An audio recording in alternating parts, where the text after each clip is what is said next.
Today, I'm talking to Marc Louvion, who's ProductHunt's Maker of the Year 2023. Marc is a shipping beast, and his most recent project, ShipFast, allows other founders to launch their products just as fast as Marc does it. ShipFast has seen massive success over the last couple months, and our conversation actually turns into a founder brainstorming session at some point where we try to figure out where Marc can take his project from here. This episode is sponsored by Acquire.com. More on that later. Now let's get shipping with Marc. Marc, welcome to the show. I am talking to the Maker of the Year 2023. I think this is awesome. Congratulations. How does it feel to be awarded such an honor, such a title? Did you expect that? I had a little glimpse of it. Last 2023 was very, like a lot of things happened, shipped a lot of startups. But backward, like 2 years back when I just got started, ProductHunt was kind of like the Coliseum. I was seeing it as the thing, for makers. And so that 2 years journey as being pretty impressive, and the title was, it was just so cool. Yeah, that's really nice. I found this, first off, it's really cool to have this title and then to get that title as somebody who hasn't been around like for decades as well, right? You got started, you really shipped for a couple of years, and now you're here building all these amazing things. Is ProductHunt still something that you like use in every single of your products and every single of your launches? Yeah, man, I literally shipped an app yesterday on ProductHunt. Yeah, how is that doing? What is it, ZenVoice? What's the name of that thing? Yeah, it is ZenVoice.io. It's a little no-code tool for Stripe to avoid paying the fee for Stripe invoicing. Yeah. That's awesome. And it was doing well. I always launch on Twitter as well. I make videos that I think I remember you were one of the first person who made a comment on that Joe Rogan video. It was a year and a half ago. And I'm forever thankful for that. And doing well. Yeah, I want to kind of talk about this, like, because I was looking at this yesterday when you launched, and I was thinking, this guy not only is building interesting products, but he's building them with this focus on the launch on ProductHunt itself. Like, I don't think you could build a tool that could not be launched. I think you would always like gravitate towards something that you can actually put on ProductHunt. How much of a priority is it being launchable for you if you build something new? It is 300%. It is my entire focus. That's why I try to avoid shipping proper startups with more like one feature of what a startup idea I have in mind. Because I have packed a bunch of failed startups in the past, and I would drive my mind crazy. I would spend a year building a product that nobody would ever want. And so now my marketing is mostly launching. And I see how people react. And I've seen that with some product like ShipFast, I have really good feedback and traction from the launch. And then I go all in on it. And sometimes with other products, then, I launch, I make a couple $100 for the launch. It's nice, but there's no real traction. There's nothing that people are really excited about. And so I would just keep the product running, and I would move on to the other one to avoid making the mistake of spending another 6 months on something that people would probably never want or use. Yeah, do you have a time limit for this? Like, if a product that doesn't, like, how long do you work on a product before you think, okay, maybe it's time to pivot to something else? So there are different stages. In the last year, it would be maximum 1 month. I'll never spend more than a month on it. Now I get to see people's questions. People are giving me feedback. People are sending me emails. So I get some kind of pre-validation. I kind of know something that people already want. And so I would this year spend more time building those products because I know there's some kind of need already somewhere. Yeah. So with this pre-validation, do you also have kind of a pre-validation, like before the launch itself? Do you try to build up some kind of, I don't know, on Twitter in your community, some kind of buzz before you even put it up on ProductHunt? I do actually for ZenVoice. So the last product I launched, I built it live on YouTube. I set up my stream. I have my little microphone, and I go live every morning. And I would spend 2 to 6 or 8 hours live building the product. And then I get people's feedback. So they're like, sometimes they help debug my code, which is really nice. Yeah. Sometimes they give me marketing like headlines, ideas. And also I get some potential customers there who are like, oh, this is cool. Why don't you add this feature or that feature? This is my pre-validation thing. Wow, this is awesome. That is really cool. Streaming has always been really interesting. I feel like as a coder, I'm always super scared to stream. And I had Rox Codes on the show, and he streamed a lot in the past. I think I had an interview with him on his podcast. Like we were hanging out on his Twitch stream for 4 hours and just chatting while we were diving like from topic into topic. Streaming is a different world, right? It's just a more engaging kind of thing. When did you start streaming, and why did you start streaming? This is a pretty big deal, right? And I think this is the kind of question I don't even know how to answer. I don't know. I thought, okay, I think I wanted to have a different approach to building in public. And like you're doing with the podcast, you're showcasing some founders who've done well in the past. I try to have a different approach than just 280 characters on Twitter. And building live is the most, real things you can ever do, because there's this thing where you see some people who made it, you don't know the entire story behind. And even though you see a tweet, it's hard to relate for some of them. And so I was like, well, if I go live, this is 100% me. This is not edited, not scripted. And so, yeah, transparency is something that, it connects people, it sells. And I wanted to give it a try. I think I've done it 3 times. Once a year ago, maybe another one 6 months ago, and recently, like last week. And it's been doing well. Like, and even YouTube is also pushing those lives. I have a really tiny YouTube channel at the moment. I think it's about 5,000 subscribers. And each live would get at least 2,000 views, which is nice for a video that's not edited and that forces me to sit at my desk and actually produce some code. Yeah, that's awesome. And it is very interesting to watch. I feel like watching somebody act as an entrepreneur, as a founder, is wildly different from just seeing those, as you said, 280 characters of a summary of their work, right? You get to this transparency, the authenticity. I do wonder, because you're now somewhere at 76, 77,000 followers on Twitter as well. How do you, maybe the question is, do you struggle with staying authentic in front of such a massive audience at all? Or is it easy for you? Yeah. Recently, I don't think it's about, at least for me, not about the number of audience of people. It's about coming back after making a product that was talked about a lot on Twitter. It's very hard. I feel like some people would have expected, or maybe I just have expectations for myself, and I feel like I have to make the next hit. I cannot ship something that will fail. And I self-pressure myself with that. That's pretty much where I am at the moment. That's interesting. I love this, because that's how I felt for the last couple of years, right? We sold our business in 2019. Then I started writing. And I mean, writing is also hard. Coding is hard. Business building is hard. Everything is hard if you really want to do it well. But writing is easier because people don't pay you a subscription fee and you have to keep writing, right? It's not the same. It's not the same as building an indie business. So I kind of didn't build businesses for a while because I felt, well, I'm just going to keep writing, going to build a newsletter, going to build a media business, I'm going to just find sponsors and do advertising, make money a different way. And then I started building again. Didn't work out too well, right? Like the first couple projects that I was doing didn't go that far, or as far as I wanted to, or as far as I did in the past. And I felt like, oh, should I even code? Like, it's nice to hear you feel the same kind of feeling, because it's obviously stupid, right? Like these things, you never know where it's going to go. You just have to put in the work. So how do you convince yourself to still go through this, to still put your work out there? I think I built a little identity in my head of who I am.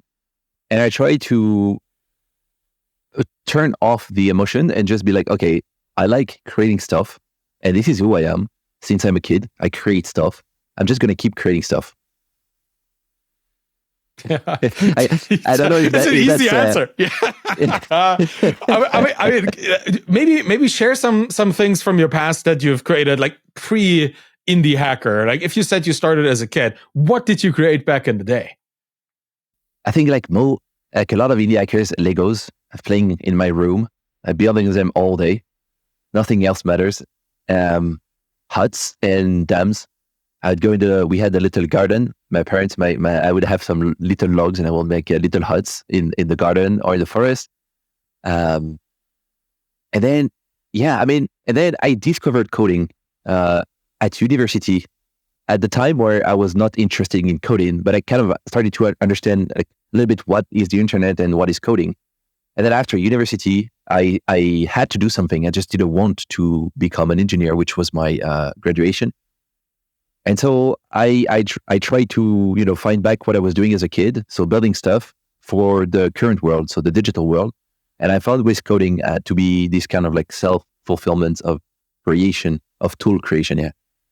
Yeah, that's really cool. I agree with that. Like coding is magic. I don't know how to say it any better, right? Coding is just magic. And the fact that you can create magic for other people to use to be wizards all by themselves, that is so powerful. I think that I would like to talk about ShipFast. That is the product that I've been most impressed by recently. Although we'll see where SendVoice goes over the next couple of days, right? You never know. But ShipFast has been, it just blew up like crazy. And can you explain to me why you build it, what it is? Maybe that's important too. Who you build it for, and where this journey has been going over the last, what is it, like 6 months? Yes, it's soon to be 6 months. Yeah, yeah. So this is a code base for programmers who want to create startups. It includes payments, it includes emails, and all that. Back then, it was just a way for me to ship faster. So it was 6 months ago. I already at this point built about 15 products, and I was doing the same thing over and over. You set up a landing page, you create a domain name, you had customer support, you process the payments. I was like, I'm going to create my own boilerplate, and I'm going to make it available for people who want to eventually do the same. And I spent probably a week gathering the code, making a little documentation, and I pushed it live before going on holiday to Hong Kong. And then I just woke up to the launch, and at the time I was making maybe 3,000 to 4,000 a month, and I would wake up to the launch with something like 3K already made within 24 hours. And from that day, things like it created some kind of, I don't know, loop or whatever. And just things kept going up, and it has been making about $50,000 a month for the past 5 months. Yeah. Yeah, it is. I've noticed that in your Twitter bio, that number is just amazing, right? That's for a product that doesn't even have like recurring revenue, right? This is just amazing sales. Can you talk to me maybe about the choice that you made here? I think you have two prices. You have one like $169 for like a normal version, and you have the $199 version that includes like lifetime updates and that kind of stuff. I find that pricing choice really interesting. First off, it's just pay once, use forever. That is already pretty cool, but also this very slight difference between prices. Can you talk maybe about the psychology that you put in there, like the reason why you priced it that way? So the people who are listening to this know that this is pure luck and randomness. I had no idea what I was doing back then, but I think it worked. So the idea is to have some anchor price where you have a price that is slightly cheaper than another one with one or two or less, three features less, but it creates some kind of anchor. People will be like, okay, so that's $169 is the price for the product. And so that $199 makes sense afterward because you're anchored to that $170 or $169 price point. Whereas if you have just one price, how do you compare that with something else? Like how many apples is that? Like, it is hard to understand for people what is the value of such a thing. And that helps a lot with this. And I decided to go with a one-time payment because, as you said, like it's much easier to sell a one-time fee for something than it is to sell a subscription. If your product doesn't have a really good recurring value, there is no point of charging a recurring revenue. Yeah, I think it's also just a wonderful idea for this kind of product, right? This product, you don't have to pay for hosting. I mean, you have to host it somewhere, but you don't have to pay for ongoing hosting of other people's stuff. You provide files. I mean, from your marketing copy, you don't provide files. You provide an experience, right? You provide like a way for people to ship, which is nice. And I like this. I really enjoy your copy. Gotta say, I was reading through that page, and even just because I'm interested in what people build, and the way you phrase it is like you don't buy the code. I mean, obviously you buy the code, but you buy effectively you buy your own time. You buy your own time back. That's what this product is. I find this really, really cool. You really speak the language of the people that you're helping. And that's probably because you use this yourself, right? Do you still use it in all your products? Is this still like the boilerplate for everything you do? Every time. And that's how I avoid building unwanted features. I have tons of feedback about potential features for ShipFast. And what made it successful is because I built it for myself. And if I listen to all those feedbacks, I'm going to build a very complex boilerplate. And I do not do that. Instead, I use it for myself. And every time I see something that is useful, I'll add it to ShipFast. So I shipped ZenVoice yesterday using ShipFast. And out of ZenVoice, there were two UI components that I made for the landing page that were nice, that I thought I could reuse later. And so I went back to ShipFast and I added those two components. And that's kind of my filter to avoid, focusing on unwanted stuff and build only what matters. That is really cool because you also get to use these new components now in your old projects if you ever wanted to. Right? That is awesome. What a genius way of building something that just feeds back into everything else you're doing. That is really cool. I love what you've done on the homepage too, where you show just how recently you updated the product. I think this is a lesson like for indie hackers who still want to communicate with their audience like one-to-one, who really want to show, hey, I am building this. This is not some nebulous company somewhere. This is me. I'm the person behind it. Here's the feed of like the GitHub commits that just integrates into your website. Is that something that did you choose that as a marketing tactic, or are you just a nerd who wants to show that you integrate your GitHub comments into your website there? I would say it's the spirit of the community where we'll build in public. The t-shirt is saying is you share, you're transparent. We relate, we're a close little community. And so we can relate to people that way. So it's closer to a marketing strategy than me being a nerd. I think like the YouTube lives, building in public, I think it's great to show everything that you're doing, the good, the bad, the secrets and all that. And so that's part of the reason I made this open. Yeah. Yeah, I think it's really cool. I think it really speaks to me as somebody who judges or has to judge. Like most of your users, they come to your website, they look at it, and they want to figure out, is this legit? And is this going to stay with me for a while, right? Because for $200, you want to invest that money into something that's going to stick around. Showing the update frequency and just how recent the latest update has come, that is a pretty solid positive signal, like to the developers that you're serving. I think that feature in particular stood out to me as genius. I'm going to steal that idea at some point. And I think if only more of us would do this, just to share with their target customer audience just how much effort they put into this, right? Then I think that would communicate much more clearly why and how you're building this. This is really cool. Are you building some kind of beyond the product, which is code, right? Are you building a community around this too? So that's not just a code base there, but also people who can help each other. Is that a plan? Are you doing this? Yes. It was not expected at all because I'm not a community type person. I spend all my time in this bedroom here and I don't talk to barely anyone. But someone mentioned, do you have a Discord community? And I was like, why not? Let's give it a try. And I opened a Discord and I made it part of the premium plan. And people started to join and like share like crazy, help, like debug each other, upvote each other's. I was like, oh, wow.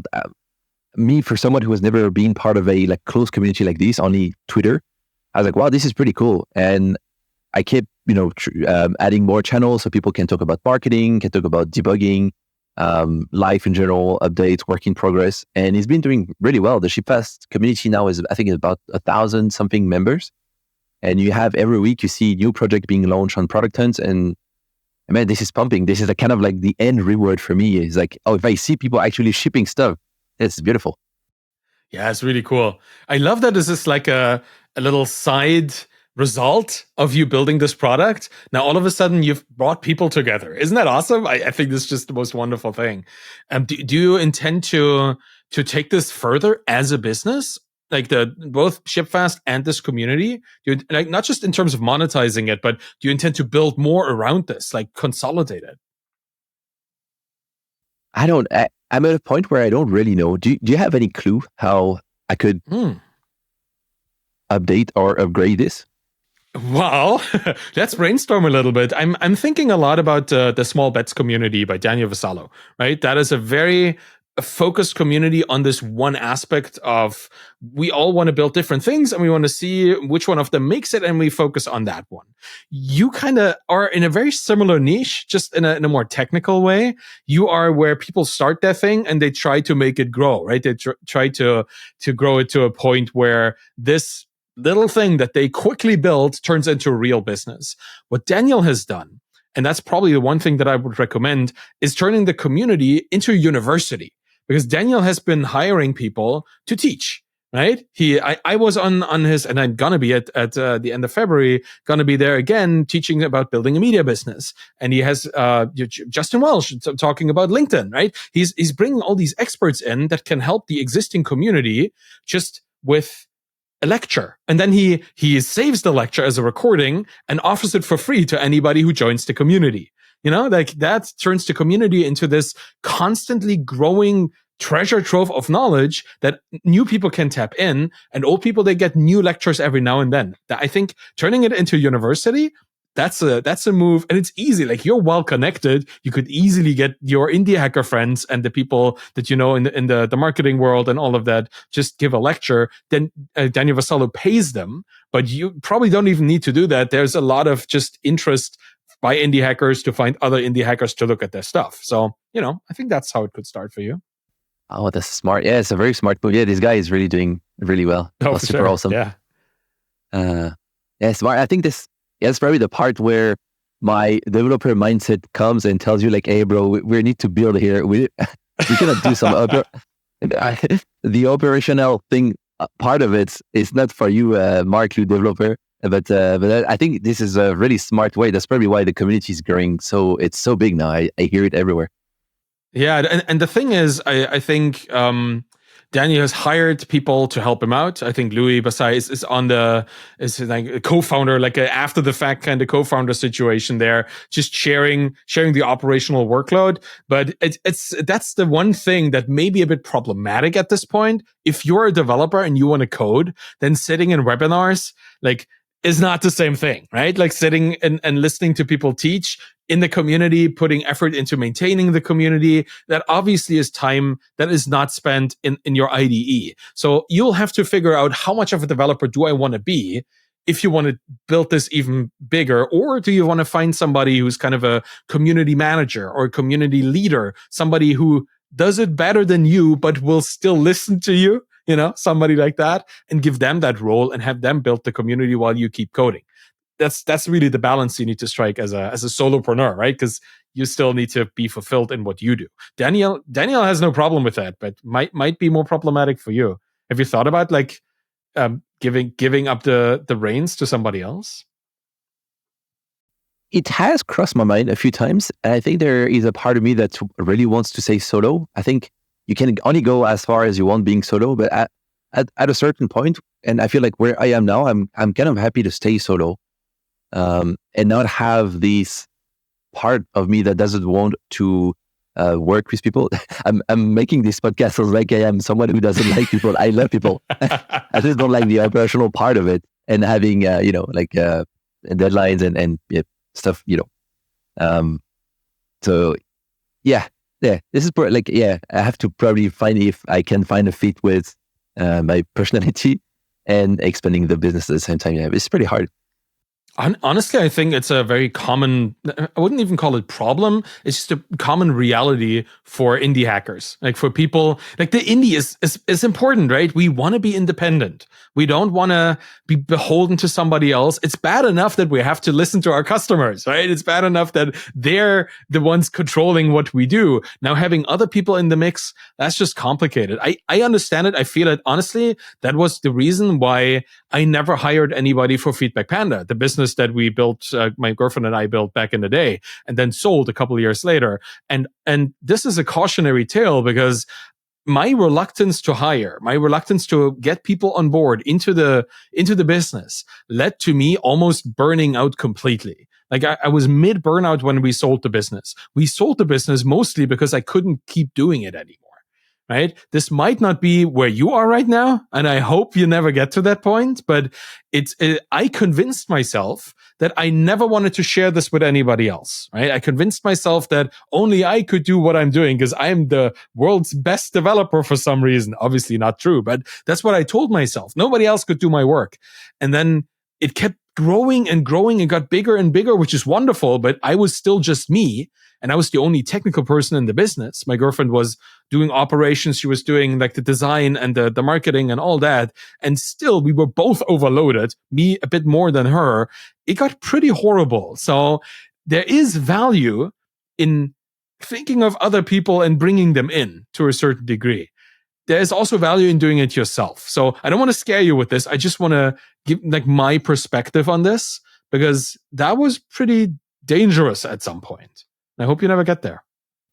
Yeah, no, I think I can imagine. Yeah. I mean, it's probably because you have, I think you were having like a proper software, so people would use it every day. For me, as you said, it's like they get the code. It's kind of like a course. So once you get the course, you could get a few support, customer support emails here and there, but it's still quite light. So probably not experiencing any of all the hard work you've had tried. What would you say did you have mostly customer support, like bugs on the site or emails from clients, or is it something like technical that was hard to manage because you had a lot of traffic or something? Well, I guess that's a good question. Most of customer support was just people who had little issues, right? We were serving kind of it was B2B, but it was also B2C. Like we were serving freelance online English teachers. They were not very technical. They were just sitting in front of their computers trying to get their webcam going and whatnot. And we helped them with some kind of admin stuff on the back end. So we were with the browser extension integrating into their online classroom. There were some technical hiccups, but it was mostly just when our site had a problem or when the browser extension had a problem. A lot of people, we had like 5,000 customers at any given point. Everybody would write at the same time. That was the stressful part, like dealing with the avalanche of customer service, not even the individual problems, because most of the time it was like, yeah, we're fixing it. Just check back in 5 minutes, right? That was the answer we would give. But I would give this answer like 150 times. That was the problem, right? It was the flood. And had we hired somebody, just anybody for customer service at that point, just to be like the first line of defense, and say, yeah, I'm going to go through these 150. You keep fixing that bug. I'm going to tell them they're going to be better in a couple minutes. That would have saved my sanity much more. And you're right. It was a SaaS business. We were serving customers constantly, 24/7 worldwide. That's different than an info product, which is why, like I said earlier, I have not built a SaaS in a long time after we sold. I wrote books. I made courses, right? I did all that stuff because precisely the customer service load is minimal. Like with books in particular, Amazon KDP, like you put it on Kindle Direct Publishing, Amazon deals with all the stuff, right? They sell it for you, they print it for you, even the ebooks they put on the Kindle, you don't have to deal with any of these issues. Even Gumroad, people download it, they do it all by themselves. Like it's very, very low support. But also, I guess, the upside of it is also a bit lower, right? That it's not that you all of a sudden have thousands of customers paying you hundreds of dollars a month. It's just people paying you $5, $10 every now and then. So, different deal. But that's kind of why I'm trying to suggest something that is not a SaaS to you at this point as an extension of this, right? If you take ShipFast further, if you start building little SaaS tools, you can do this, but then you get into this whole customer service cycle again, right? Then you need to be present all the time or you need to hire. So I guess a community of just lectures where you can build the community website. I think Daniel Vassallo did that too. Like he built the platform that houses the small bets community. There is a Discord. I think now he's using the once thing that the Basecamp people put out, like the Campfire, I think is the name, right, of their chat system. But Daniel still has all the videos and all that stuff integrated into smallbets.com or whatever. I forget. But it's his own platform that he built. It's just, he doesn't sell the platform. He sells memberships on that platform, which is a different kind of business. And memberships, I think, are also easier to handle. Or it's not even membership. It's a lifetime membership. It's a pay once, use forever, just like your product is at that point. It could come with the code. I think I love this idea of you building a community that sits on top of an info product that is actively maintained. That makes the community more active, and that also allows you to just grow the value of the community. Then people would probably buy the product just to be part of the community. That's very I interesting. get that a lot. Yeah. I get that a lot. That says, I don't know how to code, but I want to be part of the community. But that's the point where you've tapped into something, right? That's the point where okay, people value this connection, and they would buy something they cannot use just to be part of this.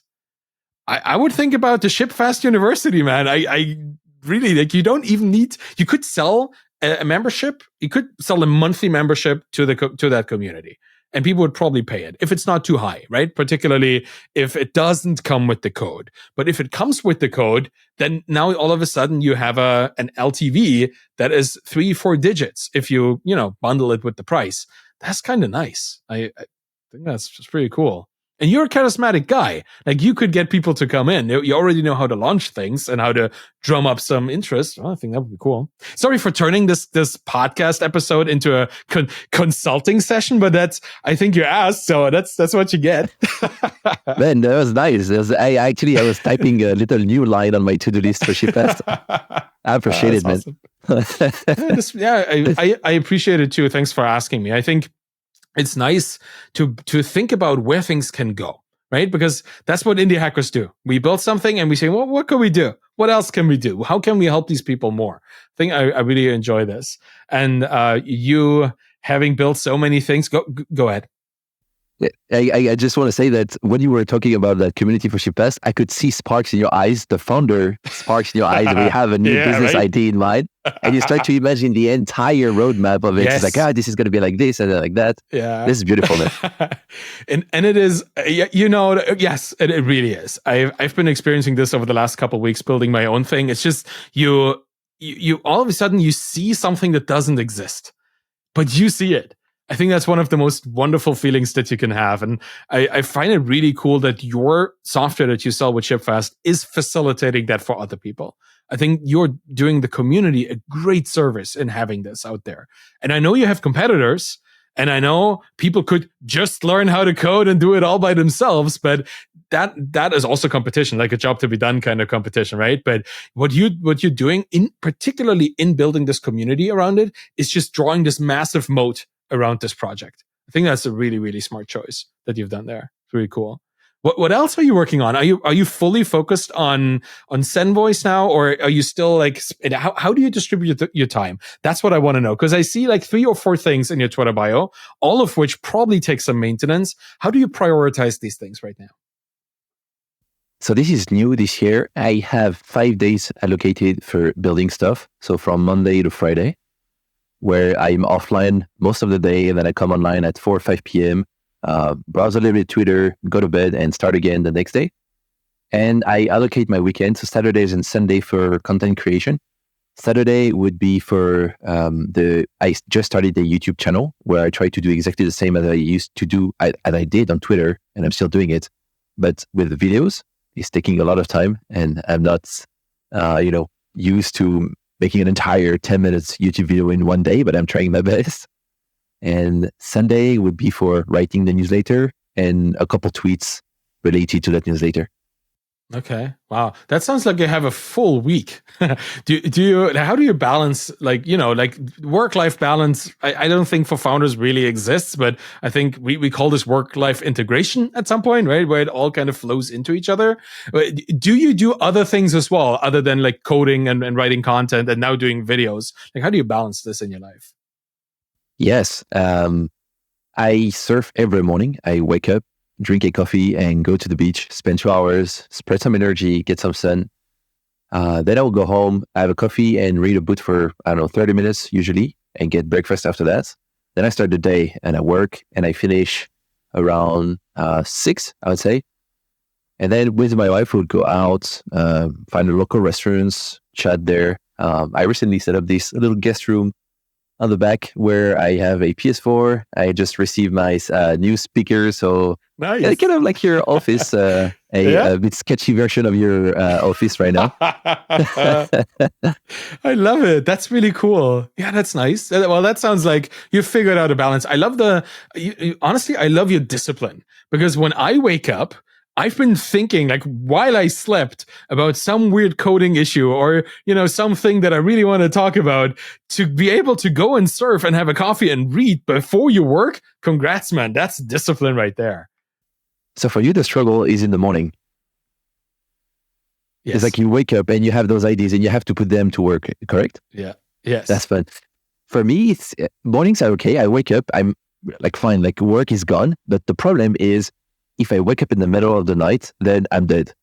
That's why I try to not drink water before going to bed, like at least 3 hours before, because if I wake up to go to the toilet and my brain starts to think about work, man, 2 hours, like in the bed, I spend 2 hours debugging some code or imagining features or talking about that small community thing for ShipFast. I mean, I get that. I understand. Like, I'm trying to keep it out of my evenings for that same reason, right? It's like I could work until midnight and then go to bed and then go back to work. Like I'm at a stage with my thing. Like I have my first customers and I have really good feedback cycles and all that. I could work forever and there would always be something to do.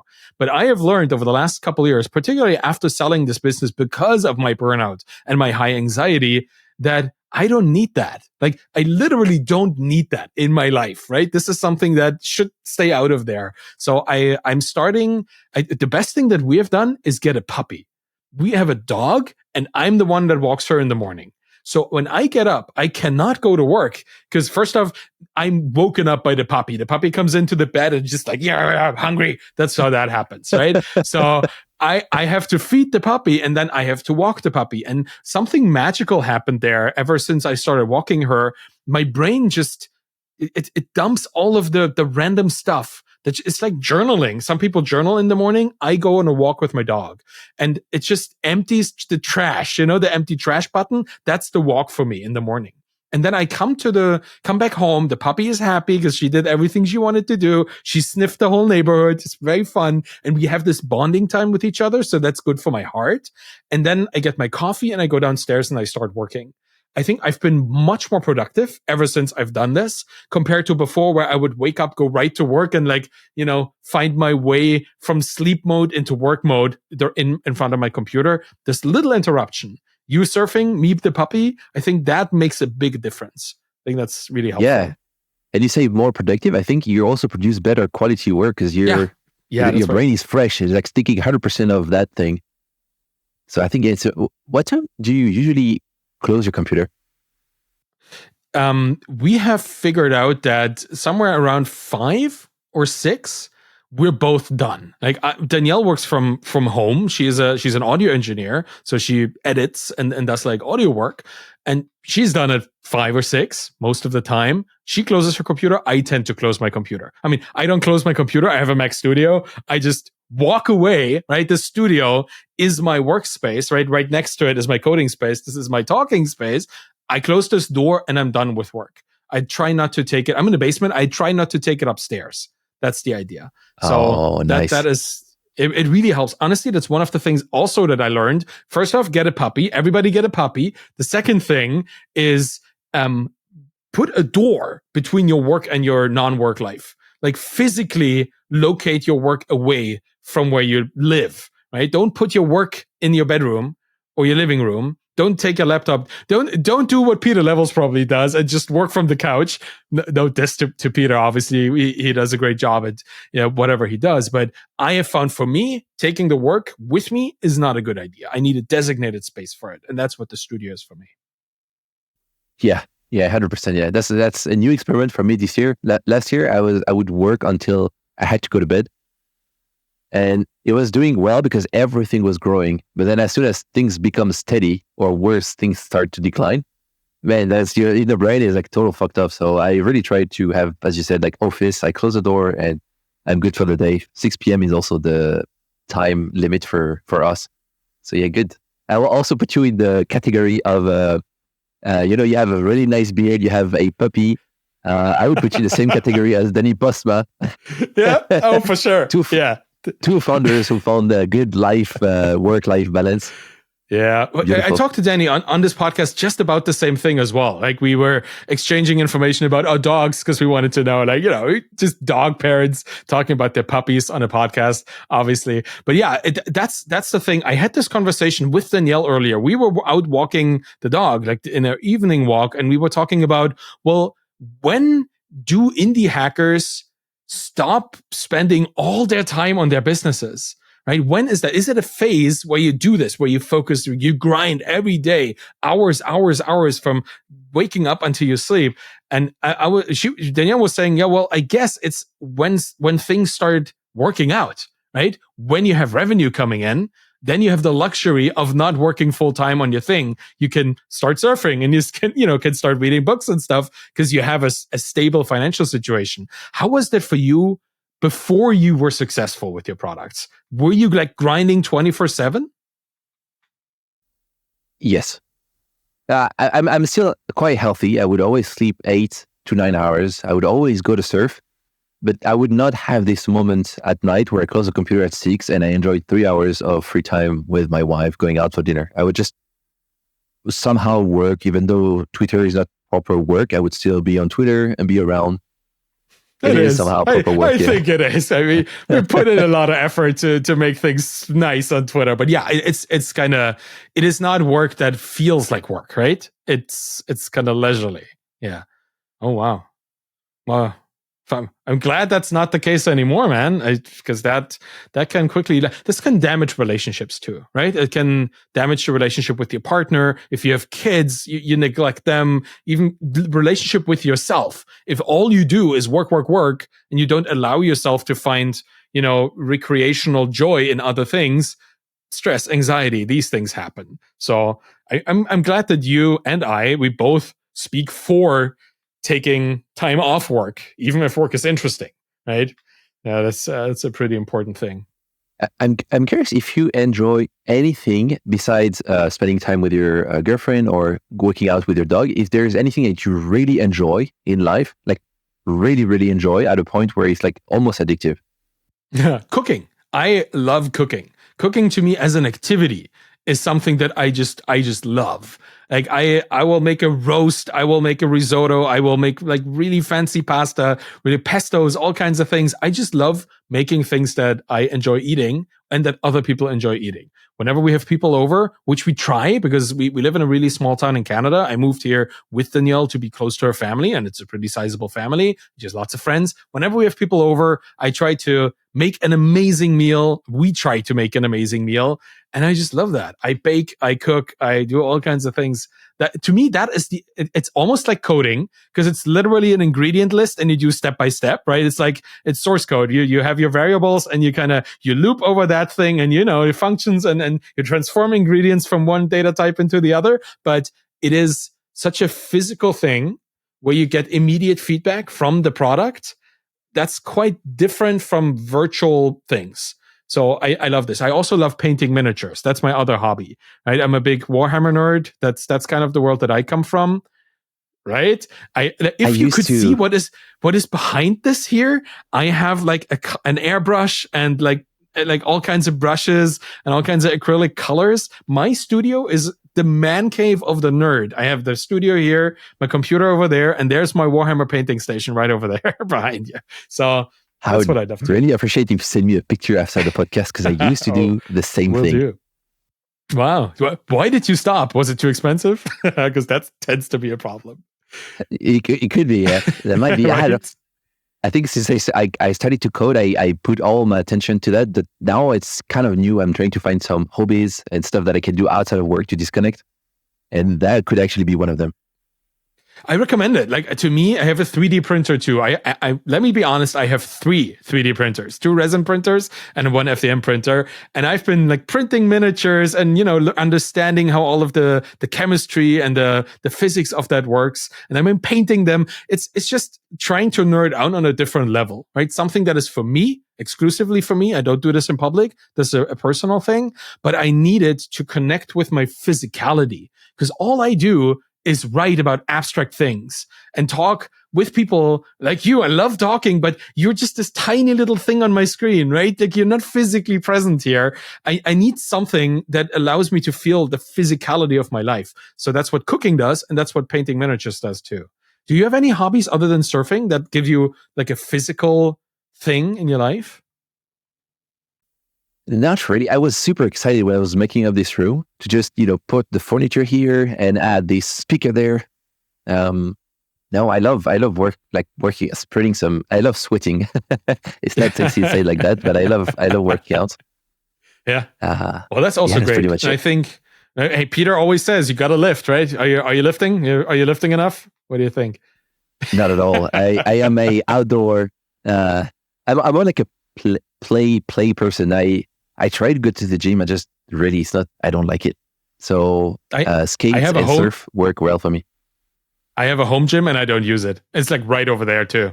Nah, doesn't work. Like that's just me being lazy, but I'm also not that kind of thing. I'm not that kind of personality, but maybe that's the thing. If you prioritize it, you make it happen. And if you can't prioritize it, you need to find something that you will willingly prioritize in your life. And I see you do this with surfing. If that is something you really enjoy, you make time for it, right? That's how that happens.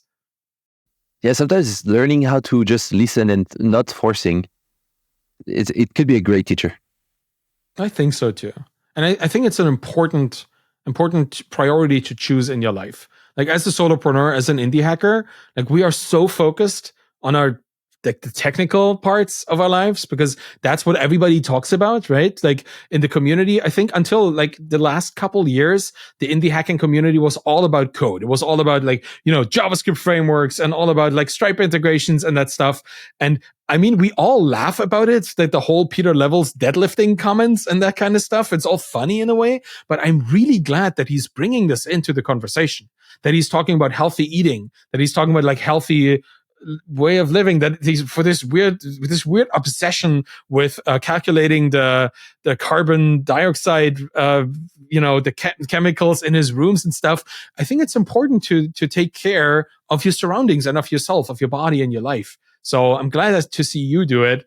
And I think to talk about it too, not just productivity, right? Not just like how to be more effective with your business, but also how to live a fuller life. I think you're a good example for this as well. So thank you for doing this in public as well. I think it's really cool. I appreciate it. Yeah. Yeah. Peter is doing a great job at leading the indie hackings movement and still after all those years showing us how to do things. I think you are doing this too. I think like, let's not forget that you have, what is it? Like probably 1/4 of Peter's following now on Twitter. Right? Is it like maybe 20% or so? That is pretty significant. Think about that. Right? Peter's been doing this for a decade now, right? It's pretty sizable. So you're still hanging out in Bali, right? Are you slow mad? Is that what you are? Yes, 6 years in Bali and almost 5 years in this house. So barely moving anyhow, yeah. Yeah, that's funny. That's not nomading at all. Do you ever see yourself like taking up the nomad life again, or are you just done? Are you just settling now?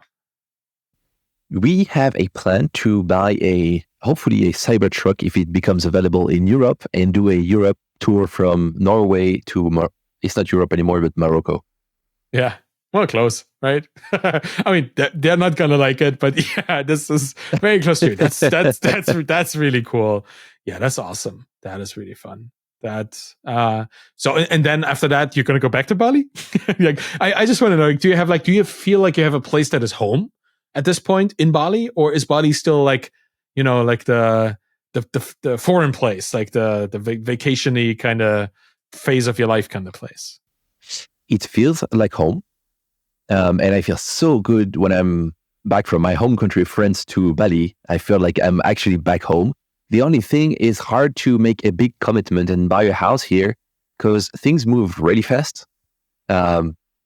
With what happened with the war in Russia, you have a bunch of people coming.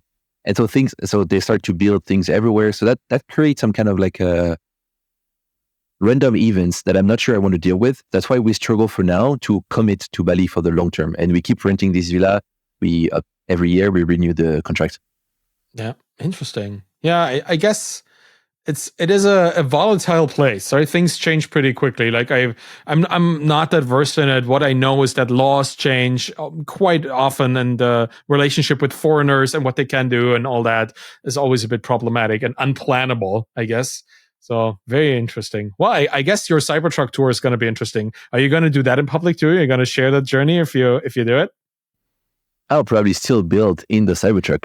That's awesome. Oh man, that's cool. You got to put like a Starlink on top and just kind of build from the driving vehicle.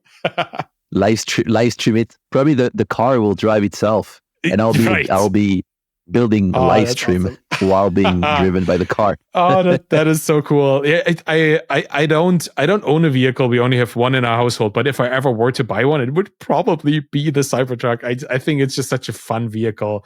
Big fan of like 80s sci-fi style, and that car or that truck is just the most wonderful example of this. Man, I am looking forward to seeing you drive the Cybertruck all through Europe. That's gonna be awesome. Man, okay, if people want to find you and follow you on your journey, both the journey of you building indie products and building SaaS business, maybe communities, hopefully in the future, where do you want them to go?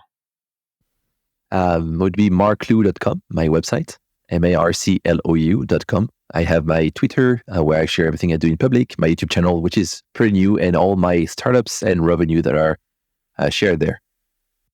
Yeah, I highly recommend following your journey. I'm a big fan. And in case you haven't noticed, I'm a huge fan of you and your work. And I really appreciate you talking to me about it and sharing all of these insights, both into your life, into your personal approach on how to live and balance your life. That was really interesting to hear. And just how awesome you are at building things. That's always wonderful to see. Thank you so much for being on the show today. I am really, really happy we got to talk. Thanks for having me, Arvid. I really enjoyed the podcast, and enjoy also following your journey since the beginning and got inspired by everything that you've done. Thank you. Thanks so much. And that's it for today. I will now briefly thank my sponsor, Acquire.com. Imagine this. You're a founder who's built a really solid SaaS product. You acquired all those customers, and everything is generating really consistent monthly recurring revenue. That's the dream of every SaaS founder, right? Problem is, you're not growing for whatever reason. Maybe it's lack of skill or lack of focus or lack of interest. You don't know. You just feel stuck in your business with your business. What should you do? Well, the story that I would like to hear is that you buckled down, you reignited the fire, and you started working on the business, not just in the business. And all those things you did, like audience building and marketing and sales and outreach, they really helped you to go down this road, 6 months down the road, making all that money. You tripled your revenue and you have this hyper successful business. That is the dream. The reality, unfortunately, is not as simple as this. And the situation that you might find yourself in is looking different for every single founder who's facing this crossroad. This problem is common, but it looks different every time. But what doesn't look different every time is the story that here it just ends up being one of inaction and stagnation, because the business becomes less and less valuable over time and then eventually completely worthless if you don't do anything. So if you find yourself here already at this point, or you think your story is likely headed down a similar road, I would consider a third option, and that is selling your business on Acquire.com. Because you capitalizing on the value of your time today is a pretty smart move. It's certainly better than not doing anything. And Acquire.com is free to list. They've helped hundreds of founders already. Just go check it out at try.acquire.com/Arvid, it's me, and see for yourself if this is the right option for you, your business at this time. You might just want to wait a bit and see if it works out half a year from now or a year from now. Just check it out. It's always good to be in the know. Thank you for listening to The Bootstrap Founder today. I really appreciate that. You can find me on Twitter at ArvidKahl, ARVIDKAHL, and you find my books and my Twitter course there too. If you want to support me and this show, please subscribe to my YouTube channel, get the podcast in your podcast player of choice, whatever that might be. Do let me know. It would be interesting to see. And leave a rating and a review by going to ratethispodcast.com/founder. It really makes a big difference if you show up there, because then this podcast shows up in other people's feeds. And that's, I think, where we all would like it to be, just helping other people learn and see and understand new things. Any of this will help the show. I really appreciate it. Thank you so much for listening. Have a wonderful day, and bye-bye.